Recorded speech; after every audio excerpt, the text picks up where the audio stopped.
మాటే మంత్రం. అవును. నాలుకను అదుపులో పెట్టుకుంటే సర్వం అదుపులో ఉన్నట్లే. మాట తీరు భద్రంగా లేకపోతే బతుకు ఛిద్రమవుతుంది.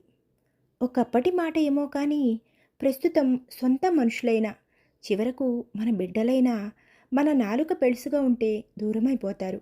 తిరిగి ముఖం కూడా చూడరు.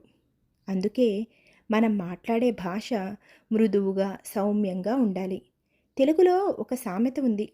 నరం లేని నాలుక ఎంతటి బలిష్టమైన బంధాన్నైనా తెంచుతుంది అని. ఇది దృష్టిలో పెట్టుకొని ఎవరితో ఎలా మాట్లాడాలో గుర్తిరిగి మసలుకుంటే సమాజంలో మన గౌరవం నిలబడుతుంది. ఎందుకంటే మాటే మంత్రం. నీ మాటను బట్టే నీ వ్యక్తిత్వాన్ని బేరీజు వేసుకుంటుంది ఈ లోకం. నువ్వు ఎంత ఉన్నత స్థానంలో ఉన్నప్పటికీ, ఉన్నతమైన చదువులు చదివినప్పటికీ, ఎంత కోటీశ్వరుడైనప్పటికీ, నీ భాష ఎబ్బెట్టుగా ఉంటే నువ్వు ఏకాకిగా మిగిలిపోతావు. అంతేకాకుండా సంఘంలో గౌరవాన్ని కోల్పోతావు.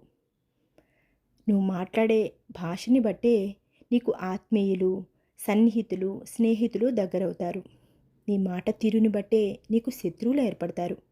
అందుకే మిత్రమా, వాగ్భూషణం భూషణం అన్నారు మన పెద్దలు.